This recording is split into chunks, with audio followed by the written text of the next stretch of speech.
de las dos clases plenarias que vamos a tener para abordar el tema del derecho de la navegación y también el derecho aeronáutico. A nosotros, con el doctor Agustín Sánchez, que está por ahí, nos apena un poco que una materia tan rica tenga un contenido lamentablemente tan pequeño dentro del derecho comercial, pero bueno, un poco lo que les dije en la presentación, lo que nosotros pretendemos es que al menos se vayan de estos encuentros con algunas nociones básicas de qué se trata el derecho de la navegación y el derecho aeronáutico, y que a lo mejor despierte en alguno de ustedes el interés por abordarlo más profundamente. En especial el derecho de la navegación, porque, bueno, vivimos en una ciudad con litoral marítimo y se abren, aunque desconocidas, una cantidad de incumbencias muy interesantes, no solo desde el plano académico, sino también desde el punto de vista del ejercicio profesional. En Mar del Plata, por litoral marítimo, contamos con Prefectura Naval Argentina, la Escuela de Pesca, el Instituto, el INIDEP, con lo cual es una verdadera pena que no se ahonde un poquitito más en el estudio de la materia. Primero que nada les hago una pequeña aclaración, porque siempre cuando hablamos en el marco de la facultad de esta rama del derecho se habla de derecho marítimo, y en realidad estamos en el marco del derecho de navegación. El derecho marítimo es una parte del derecho de la navegación, el derecho de la navegación.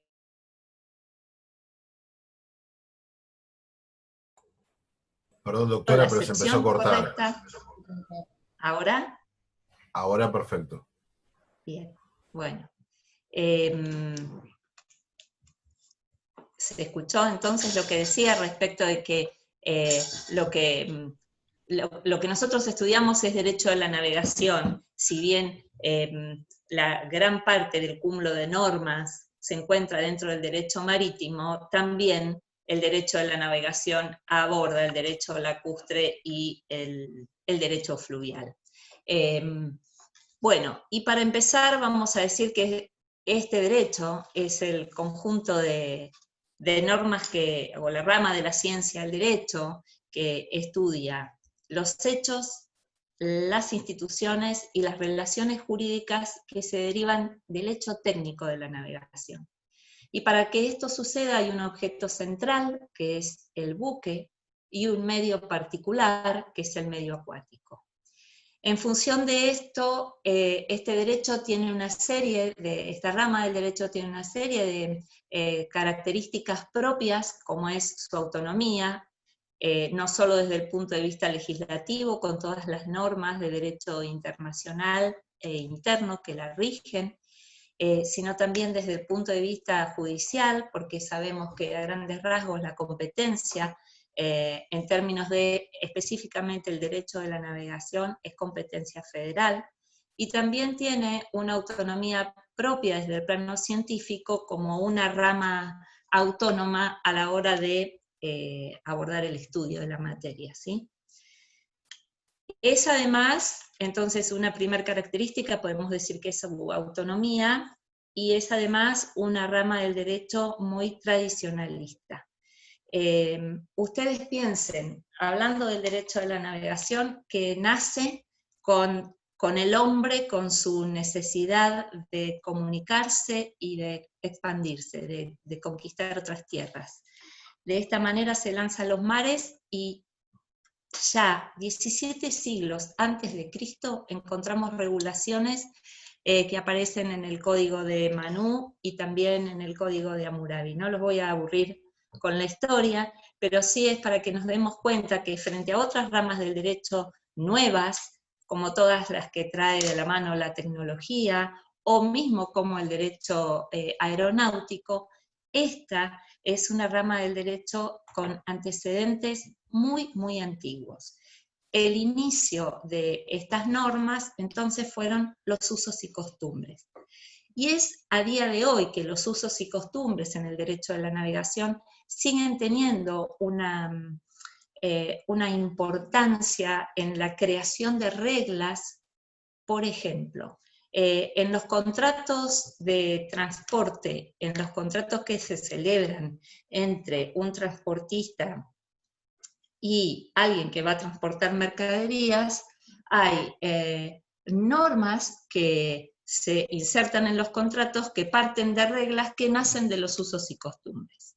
Por ejemplo, en materia de averías, que ya vamos a ver de qué se trata, las reglas que se insertan en los contratos son reglas que se han redactado en función de los usos y costumbres.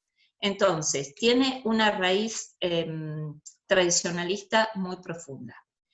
Es un derecho de carácter universal, porque toda la comunidad internacional se encuentra vinculada a través del derecho de la navegación, ya sea porque tiene el litoral marítimo, ya sea porque depende para el transporte de mercaderías de este. En todos los países hay regulaciones atinentes o tangencialmente hacen hincapié en algún punto en el derecho de la navegación. Y justamente la actividad lo convierte en un derecho internacional, es decir que otro de los caracteres es el internacionalismo de esta rama del derecho. Y la finalidad de este internacionalismo es lograr la uniformidad de todos los ordenamientos jurídicos internos para que se pueda propiciar el acuerdo en la mecánica comercial dentro del derecho de la navegación, todo lo que es transporte, que las normas que rijan esta vinculación, que necesariamente es internacional, haya normas por encima del plano legal, como tratados o convenios bilaterales o multilaterales que regulen determinadas cuestiones. Entonces, esto viene directamente relacionado con que esta rama del derecho tiene una fuerte inserción dentro del derecho internacional público y también dentro del derecho internacional privado. Desde el punto de vista del derecho internacional público, lógicamente estos tratados que yo les hablaba, lo que propician es la libertad de los mares y la libertad de la navegación. Y sobre la base de este principio nacen tratados que ustedes seguramente, si alguien ya vio Derecho Internacional Público, ha tenido posibilidades de estudiarlos, o si no, los van a ver en profundidad en Derecho Internacional Público, pero yo no puedo dejar de mencionarles, por ejemplo, la CONVEMAR, que es la Convención de Montego Bay, que es denominada la Constitución de los Mares. Esta convención, que fue convocada por la ONU, es el convenio internacional que más cantidad de países han firmado y que regula todo el tráfico marítimo, establece cuál es el límite del mar territorial en 12 millas, la zona económica exclusiva de cada país que tenga litoral marítimo hasta las 200 millas.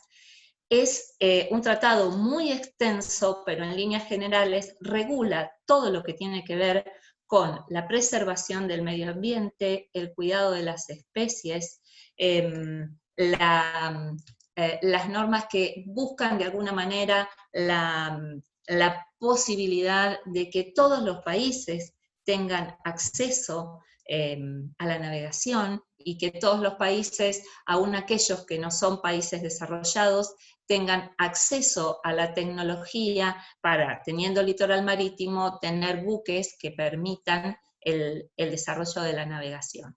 Entonces, esta convención es fundamental ya dentro del derecho de la navegación, pero además dentro de lo que es el derecho internacional privado. Doctora Cuando les decía que esta es un... Sí.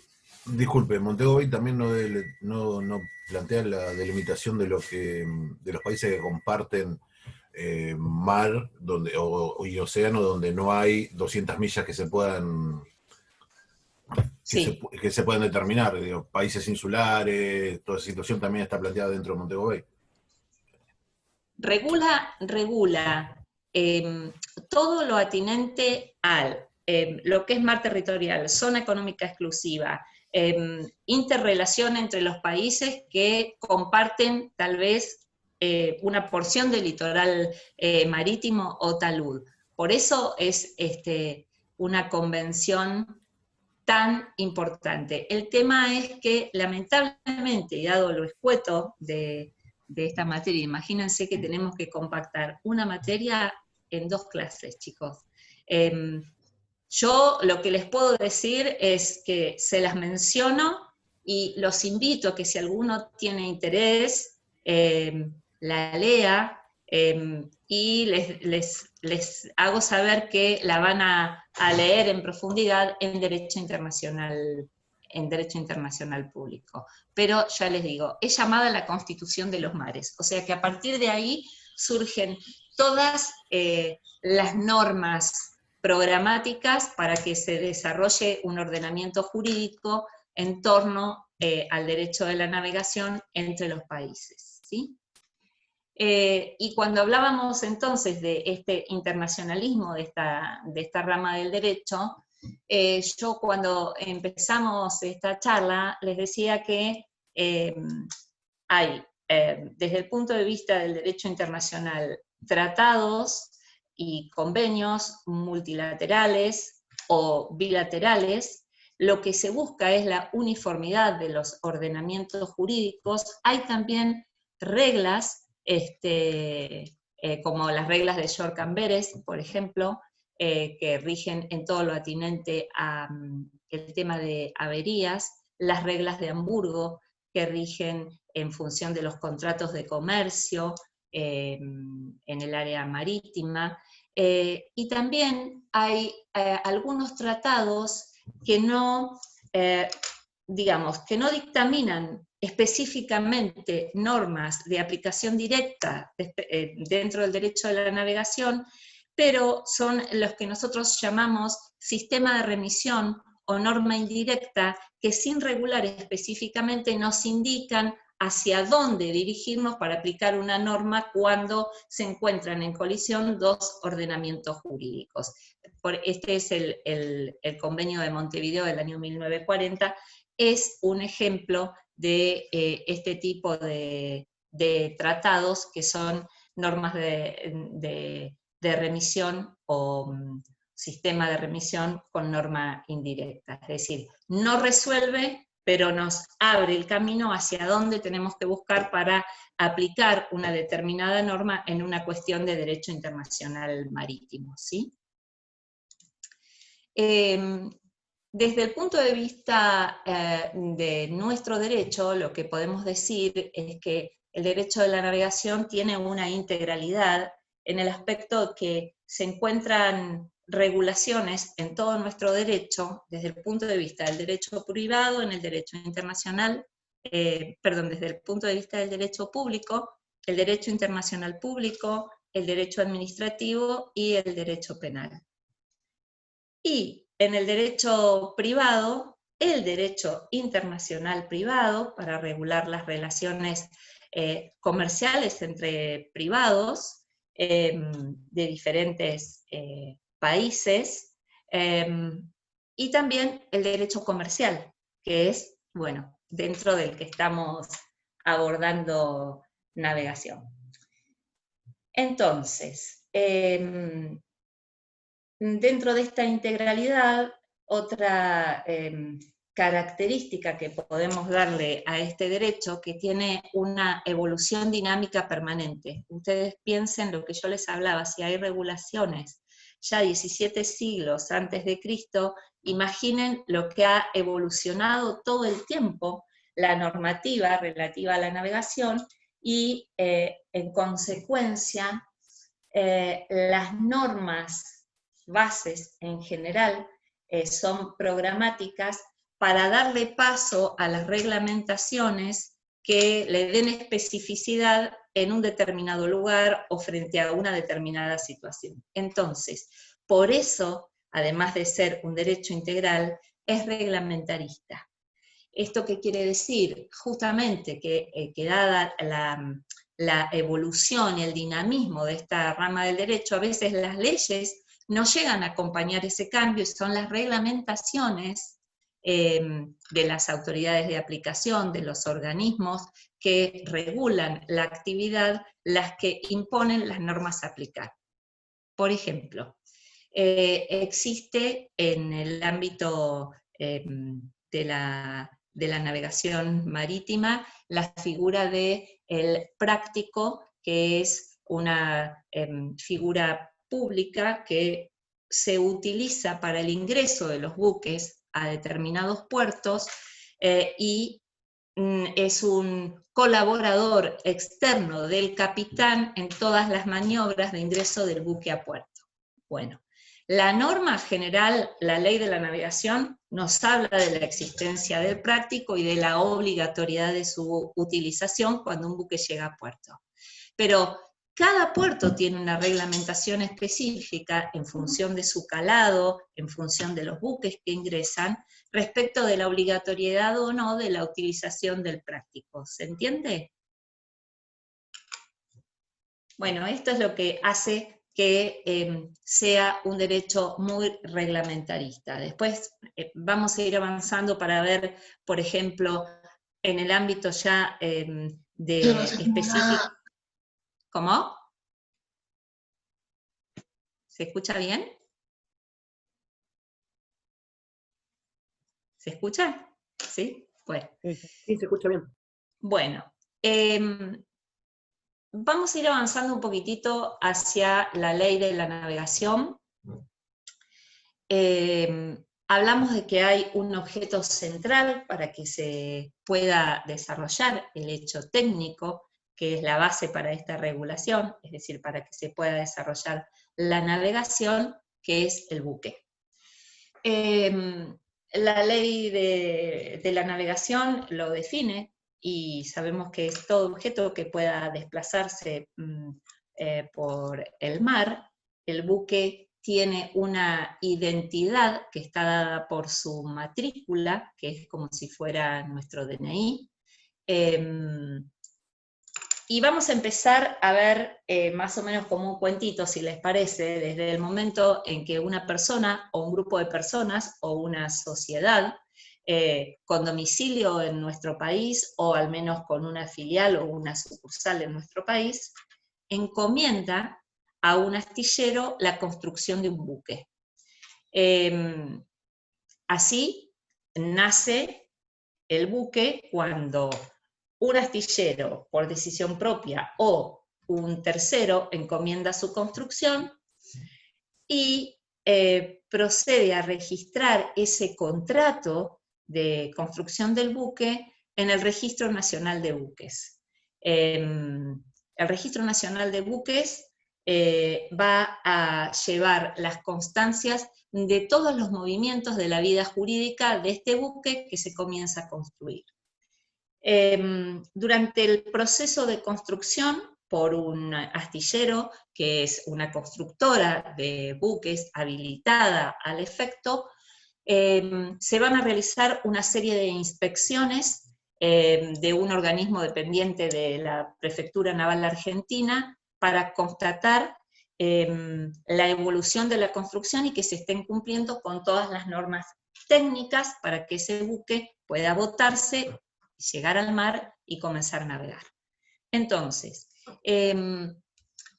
una vez que está culminada esta construcción y el buque tiene la autorización de esta delegación de prefectura para poder navegar, se inscribe entonces directamente el título de propiedad, de manera que el Registro Nacional de Buques le otorga al buque una matrícula.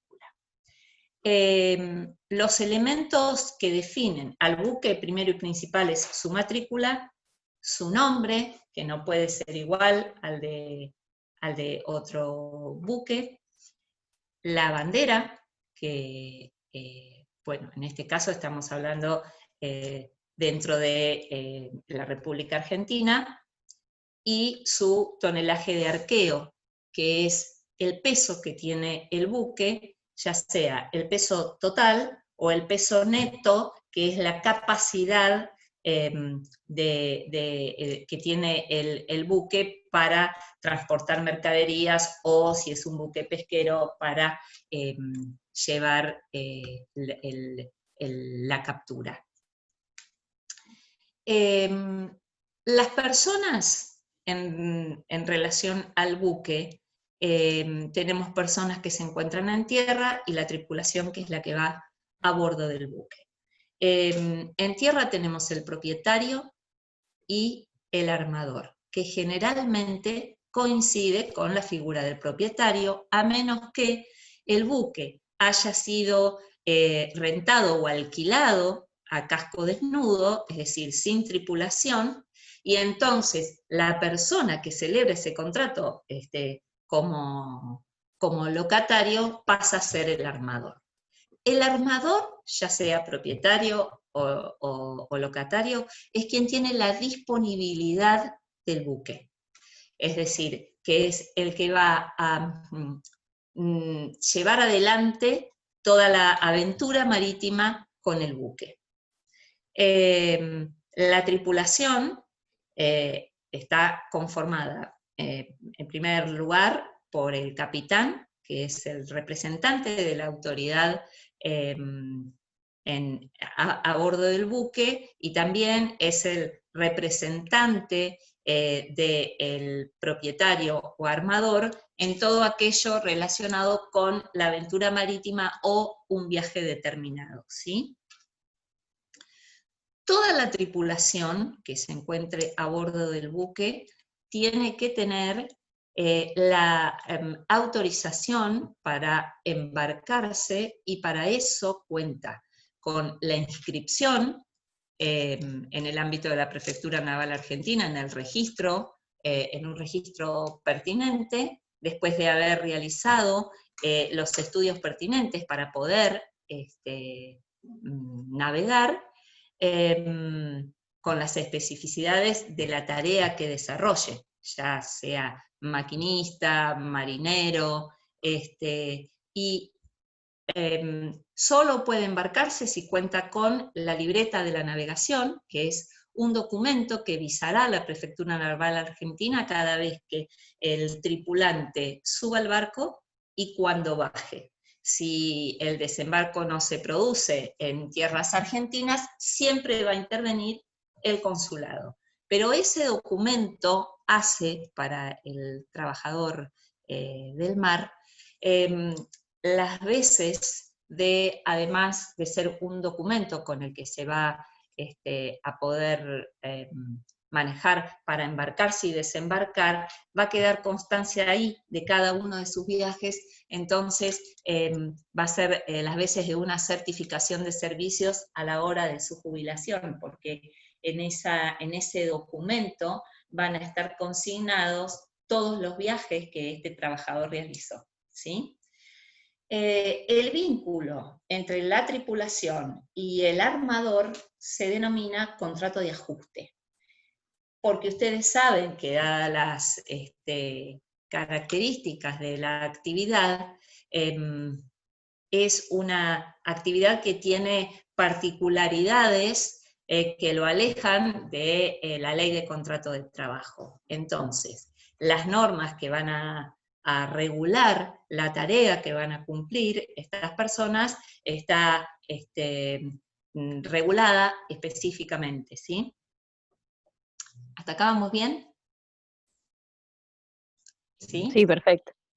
Sí, perfecto. Bien.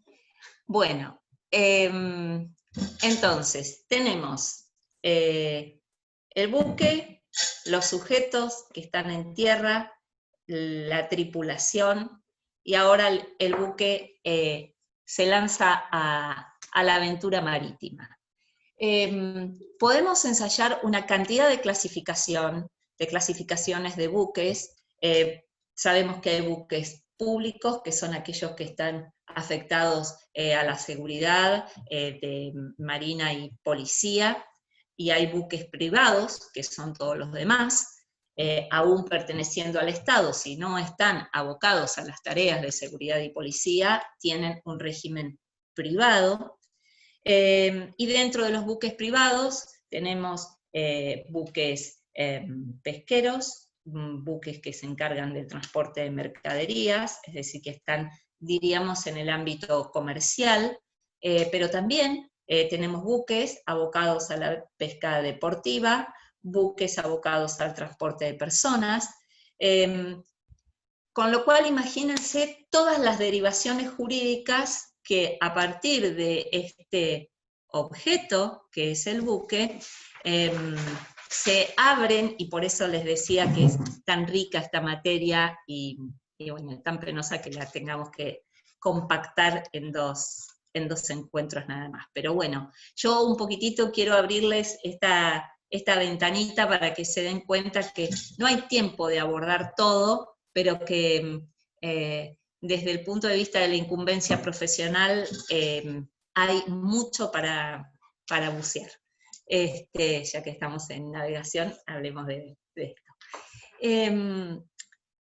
Bueno, chicos, entonces, el buque, esto no lo pueden olvidar, es un bien registrable.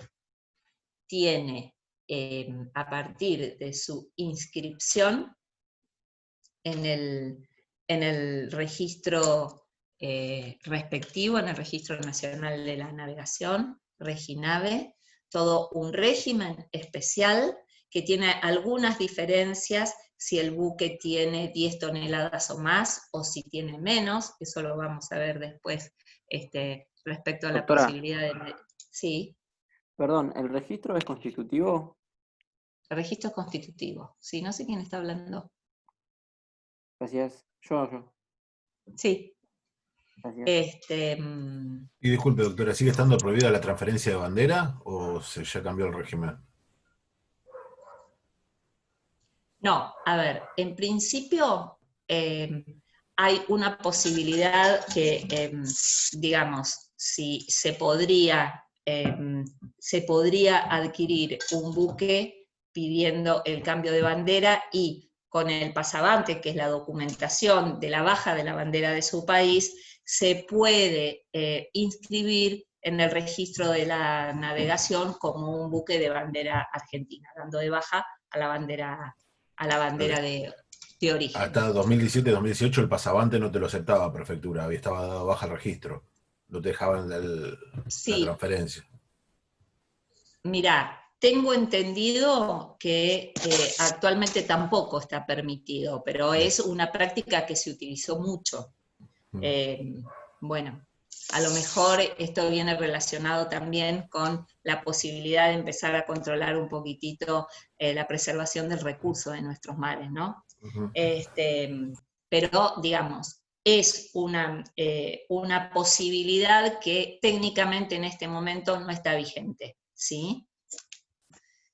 Bueno, entonces, este registro va a llevar anotación de todos los cambios de la vida jurídica del buque, de las medidas cautelares que posea, de los contratos que celebre de locación y también, ya vamos a ver, de fletamento, es decir, todos los cambios en la vida jurídica del buque que están atados a su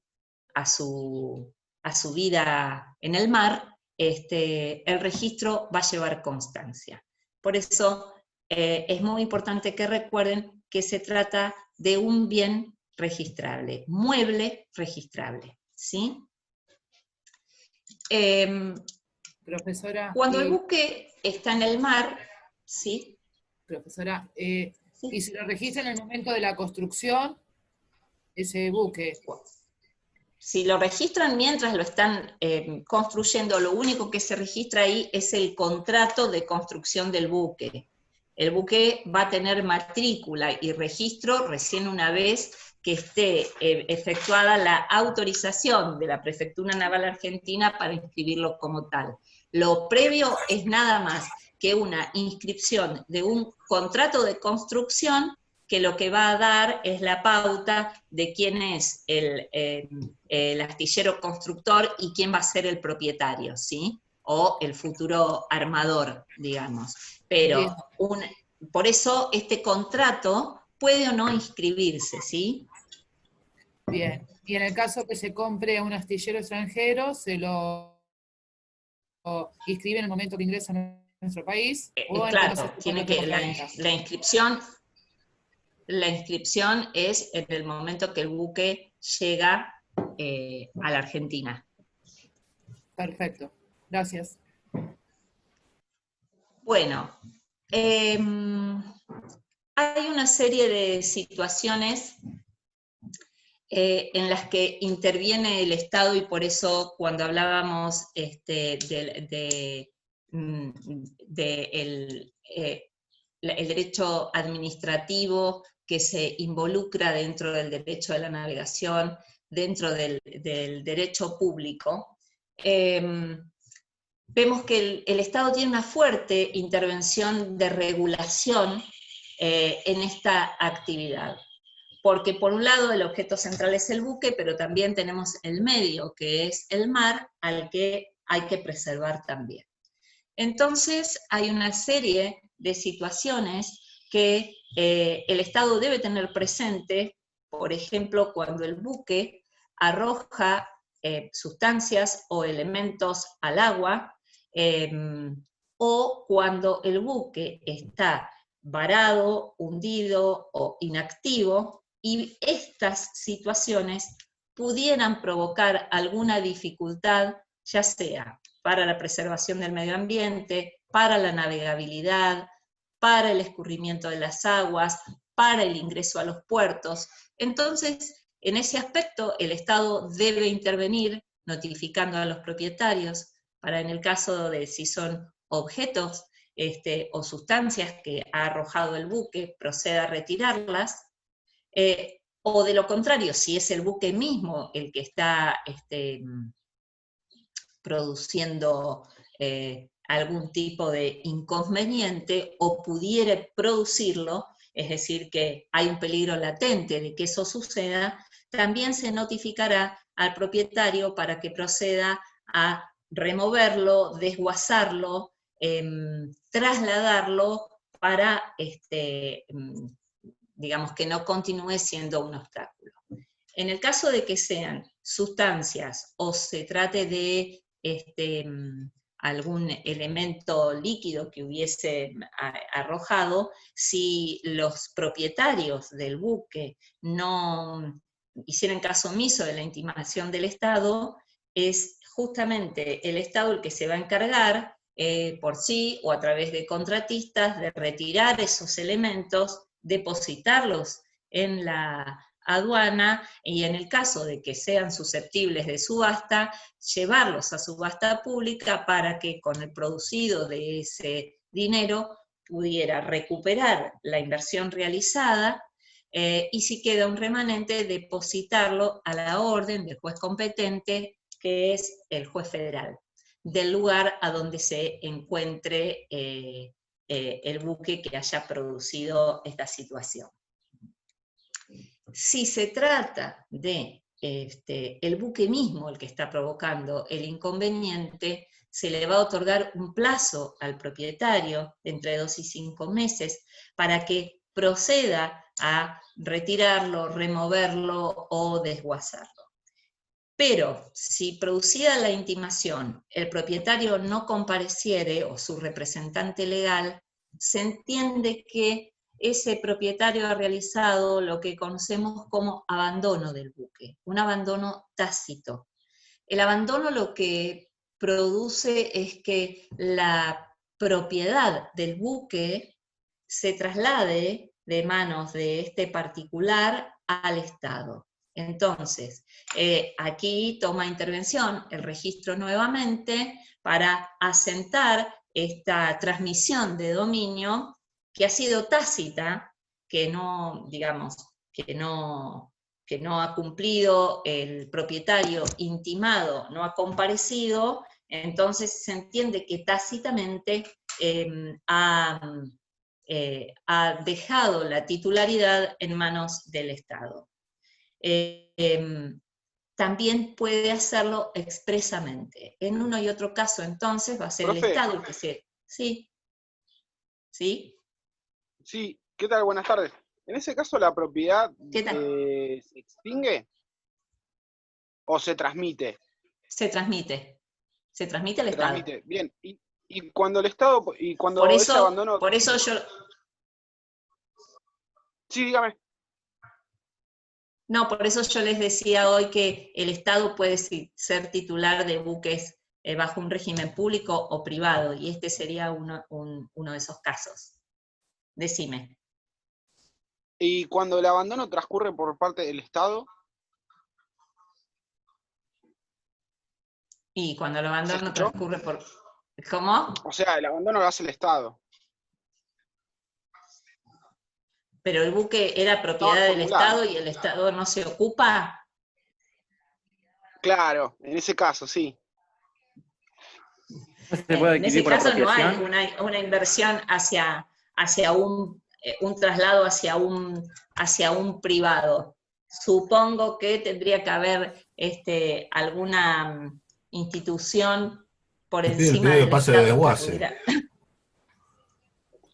Claro, porque ha pasado que, por ejemplo, el Estado se ha apropiado de barcos y los ha dejado tirados en el puerto, o bueno, en el puerto de Mar del Plata se ha visto, pero también en otros puertos. Sí. Igual los del puerto de Mar del Plata, la mayoría están concursados, los pecios que hay flotando, la mayoría son parte de quiebra o de concurso. Que que ahí no hay traslado de la propiedad porque no hay una pérdida de propiedad. Sí, pero son privados. Sí, y también puede ser que la autoridad de aplicación, que en este caso es la prefectura, no considere que está dentro de las previsiones estas de que ese buque esté constituyendo un peligro y entonces no active todo este mecanismo, ¿sí? Con lo cual, si considera que no afecta a la navegabilidad, que no hay ningún peligro respecto de la contaminación o de la preservación del medio ambiente, el buque queda ahí, y como decías vos, Leonardo, muchos buques están varados aquí en el puerto de Mar del Plata y pertenecen a empresas privadas que, bueno, en tanto no se los intima a removerlos o desguazarlos, quedan ahí. Perfecto, profe, muchas gracias. Bueno, entonces, en ese caso puede suceder que el propietario del buque, que tiene un plazo para realizar esta remoción o el desguace, que es de 3 o 5 meses, comparezca después, y en ese caso va a tomar intervención la Cámara Federal, es decir, vean ustedes que siempre estamos hablando de jurisdicción federal, ¿sí?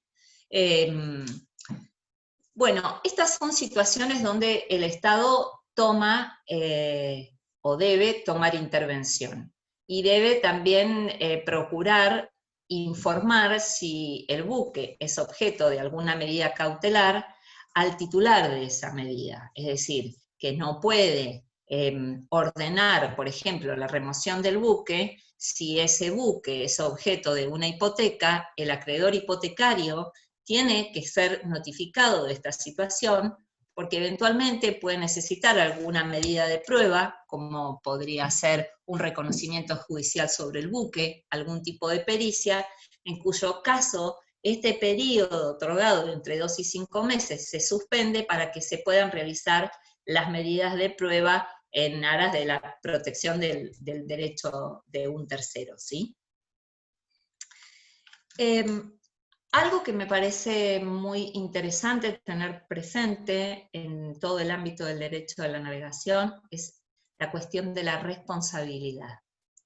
La aventura marítima en sí misma es un riesgo, entonces todo el sistema de responsabilidad que gira en torno de este derecho tiene un principio que es la limitación de la responsabilidad.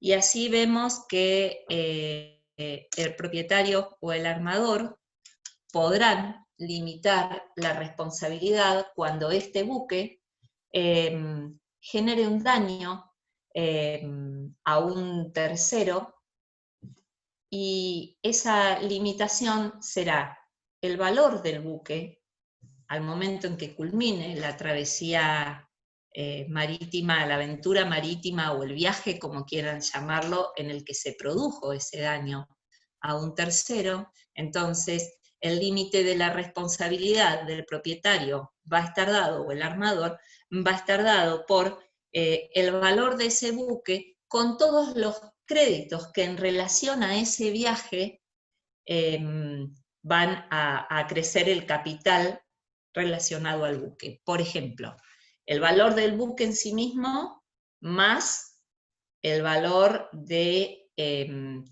créditos que tenga para cobrar, como conceptos de flete, supongamos que es un buque que transporta mercaderías, como salarios de asistencia y salvamento, si el buque ha contribuido al auxilio de otro buque,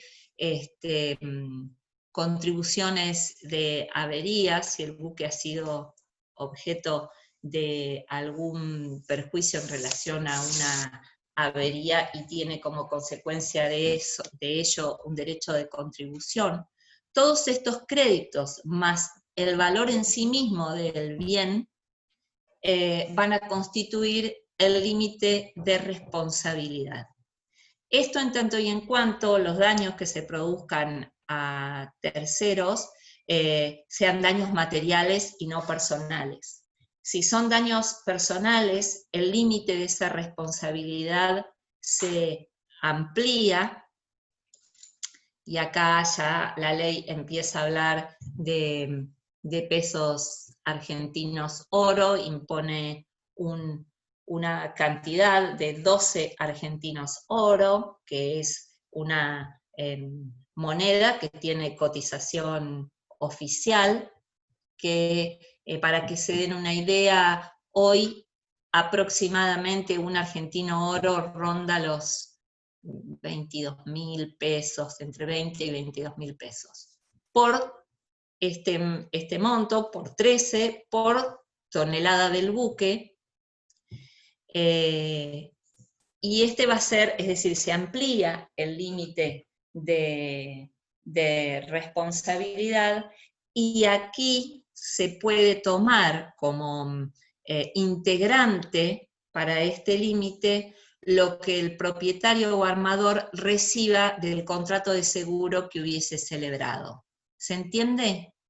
Es decir, en el primer caso, si los daños son materiales, se van a cubrir hasta el límite del valor del buque, con más los créditos que el buque tenga que cobrar de ganancia, por decirlo de alguna manera, por ese viaje. Pero si se le provocó un daño físico a un tercero, ese límite de responsabilidad se amplía a esta ecuación realizada en Argentinos Oro, que puede exceder o no el valor del buque, ¿sí? Y en este segundo monto se van a tomar las indemnizaciones que el propietario o armador reciba de la compañía de seguros con la que celebró un contrato de seguro para estas contingencias, ¿sí? No en el caso de los daños materiales, sí de los personales, se va a hacer uso del seguro, del rescate del seguro, ¿sí? ¿Podría explicar de vuelta la ecuación que se hace para tener en cuenta Son que hay un 13, daño personal? Gracias. son 13 argentinos oro por tonelada de buque. Si más o menos la cotización, ustedes saben que en este país cambia todo el tiempo. Yo la última vez que lo chequeé estaba en 22.000 pesos. Si un argentino oro, pongamos números redondos, son 20.000 pesos, digamos que la unidad, que son 13 argentinos oros, serían 260.000 pesos por el tonelaje del buque, ¿sí? Supongamos que el buque tenga 20 toneladas, estaríamos en 5.200.000. Perfecto. ¿Está? Sí, perfecto. Muchas gracias. Bien. Profe, ¿le puedo hacer una consulta? Sí, cómo no. ¿Esas toneladas son netas, son brutas, son las de arqueo? Netas. Ok, gracias. Perdóname, son las toneladas de arqueo, son las toneladas de arqueo. Ok, gracias. Son las toneladas de arqueo. Y bueno, esa limitación de responsabilidad no va a tener virtualidad si las vidas que se perdieron son las vidas de los tripulantes. Es decir, que el daño que se haya producido a algún miembro de la tripulación, capitán o cualquier miembro de la tripulación, no va a tener esta limitación de responsabilidad. Ni los daños personales, ni los derechos de sus derechohabientes, si el daño ha sido la pérdida de la vida, ¿está? En ese caso no hay limitación de responsabilidad, ¿sí? Tampoco hay limitación de responsabilidad en el tema de salarios de asistencia y salvamento, que es cuando el buque haya tenido que ser asistido por otro buque, con motivo de alguna situación de peligro, y deba como consecuencia de ello abonar al buque que acudió a su salvamento. En ese caso se denomina salario, esa retribución, ese salario tampoco tiene limitación. Pero si ustedes hacen una leída de toda la ley de la navegación, van a encontrar, yo en un PowerPoint que les armé, les fui marcando los artículos a donde encuentran todos los puntos de limitación de la responsabilidad, que es la regla, ¿verdad? Tanto respecto de terceros como respecto de las mercaderías, si se trata de un buque que transporta mercaderías, en ese caso va a haber limitación de responsabilidad. Yo no los quiero aburrir demasiado. Bueno, ¿estamos para seguir un poquito más? Dale, sí, profe. Bueno. Sí. Bueno. Otro tema que me interesa que por ahí tengan presente es que el buque, si estamos hablando de un buque que transporta mercaderías, celebra un contrato, en principio, de carácter general, que es el contrato de fletamento, ¿sí? Y ese contrato de fletamento tiene alguna particularidad. En principio es un contrato que se tiene que celebrar por escrito y que se inscribe en el registro de la navegación. Dos condiciones para evitar eventuales reclamos posteriores. Ese contrato se inscribe. Y así como estamos acostumbrados cuando hablamos de contrato de mandato, contrato de locación, de hablar de locador a quien tiene el bien y locatario a quien toma el servicio, podríamos decirlo de alguna manera, en el contrato de fletamento es al revés. El armador o el propietario del buque va a ser denominado fletante. Y aquel que celebra el contrato para transportar mercaderías o tener la utilización del buque para realizar una serie de viajes para el transporte, se denomina fletador. Lo que va a suceder con la celebración de este contrato es que a partir de la celebración del contrato, el contrato se realiza por un tiempo determinado, tiempo en el cual el fletador va a tener la disponibilidad del buque para realizar una serie de viajes dentro del tiempo en que se pactó el contrato. Y el fletante va a poner a disposición el buque con su tripulación para que el fletante se encargue de hacer estos viajes, ¿se entiende? Bien. Entonces, en este contrato puede suceder que el fletador, realice estos viajes para transportar mercaderías propias, o que tenga la disponibilidad del buque para realizar el transporte de mercaderías de terceros. ¿Se entiende? En este caso, en la celebración de ese contrato con un tercero, este fletador pasaría a tener el carácter de fletante, ¿sí?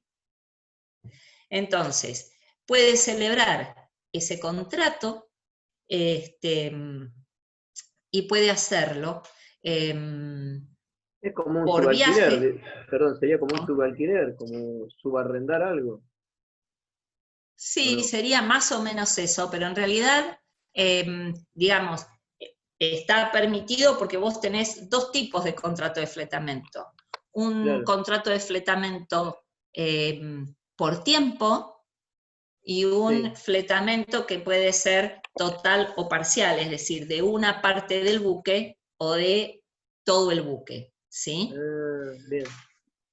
Lo que se celebra en el caso de que el buque, el fletamento sea ya no por tiempo, sino que por la totalidad o por una parte del buque, la formalización de este contrato es la póliza de fletamento, ¿sí?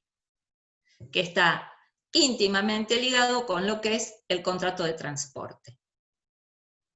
En el contrato de transporte, este fletante, ¿sí?, celebra un contrato de transporte con un tercero para trasladar mercaderías. Entonces, ya pasa a ser denominado transportista. El transportista generalmente no es el dueño del buque, sino que es el fletador de este primer contrato celebrado, ¿se entiende?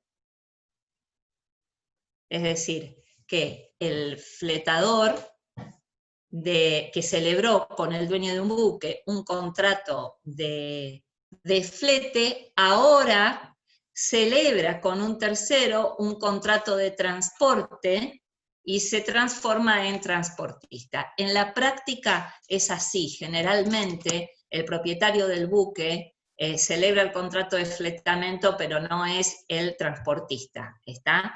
Todas las obligaciones del contrato de transporte van a quedar en manos de este transportista que es el fletador. ¿Se entiende? Bueno, el contrato de transporte entonces se va a celebrar entre el transportista y el cargador, que es el titular de las mercaderías, con vistas a que esta mercadería llegue a una tercera persona, que es el consignatario o destinatario. Y en el marco de este contrato que se celebra, hay una serie de pasos. Como primera medida, el cargador, que es quien va a llevar las mercaderías, el dueño de las mercaderías inicialmente, va a realizar una declaración de embarque. Yo se los cuento muy escuetamente, pero ustedes sepan, imaginen la cantidad de regulaciones internacionales que hay en contratos de esta naturaleza, porque estamos hablando desde el transporte pequeño que puede tener un barco, digamos, sin tener envergadura internacional, hasta los buques que transportan contenedores. Entonces, las regulaciones y las derivaciones de estos contratos son sumamente interesantes. El tiempo me permite solamente dejarles la referencia de qué es un contrato de transporte y básicamente cuál es la documentación para el perfeccionamiento. Entonces, transportista y cargador. El cargador lo que va a hacer es una declaración de embarque, detallando las mercaderías con todas las especificaciones de lo que se va a trasladar. El transportista emite la orden de embarque, que entrega al capitán del buque para que esas mercaderías lleguen al buque. Pueden llegar al buque o pueden quedar en un depósito para que después se proceda, para que el buque después proceda a embarcar. Y una vez que el capitán tiene la orden de embarque y se hace de las mercaderías, emite un recibo provisorio que después se va a transformar en el documento central de este contrato de transporte, que es el conocimiento. A lo mejor alguno de ustedes escuchó hablar alguna vez de conocimiento. Conocimiento embarcado, que es la constancia de que las mercaderías se encuentran a bordo del buque, o conocimiento para embarcar, que después se transforma en embarcado si en lugar de embarcarlas directamente se depositaron en algún depósito. ¿Sí? Doctora, esto no importa sea Este conocimiento, en definitiva, o claro, X o X o claro, X. bueno, exacto. ¿Qué pasa? Hay una serie de organismos internacionales que regulan toda la actividad del comercio marítimo. Entre ellas está la Cámara de Comercio Internacional, que es la creadora de los Incoterms. Los Incoterms son cláusulas que se insertan en estos contratos de transporte para darles especificidad. El que vos mencionaste recién es un Incoterm FOB. Hay una cantidad de Incoterms que son siglas, pero que en realidad constituyen cláusulas que se van a insertar en estos conocimientos y en los contratos de transporte, ¿sí? El conocimiento va a tener el detalle de todas las mercaderías, el puerto desde el cual parte, el puerto al cual llega, la modalidad, si el flete se paga, ya se pagó, o se paga cuando la mercadería llegue, pero en realidad el conocimiento en sí es un documento comercial. De hecho, está regulado en la ley nuestra de títulos y valores, y es un documento comercial que puede ser nominativo, a la orden o al portador. Transferible, que en realidad representa el valor de las mercaderías. ¿Cómo? ¿Es como un warrant? ¿Puede ser? Sí, no exactamente.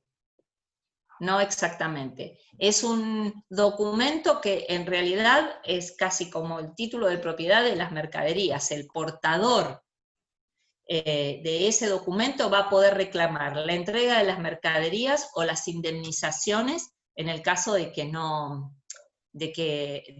pueda hacerse de las mercaderías. ¿Mm? Perfecto. Bueno, chicos, yo no los quiero molestar más por hoy, porque 1 hora me parece que está bien.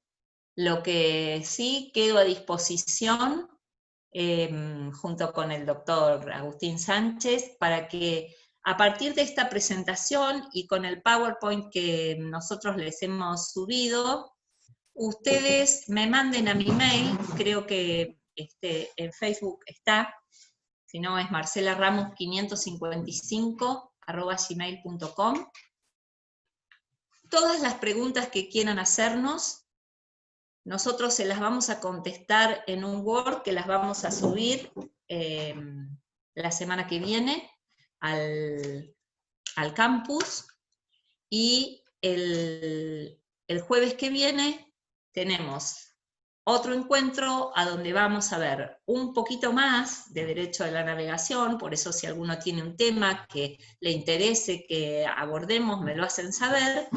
Y vamos a hablar de derecho aeronáutico, ¿sí? Así que, bueno, yo les agradezco la atención y ya les digo, quedo a disposición. Muchas gracias. Gracias. Gracias a usted, doctora.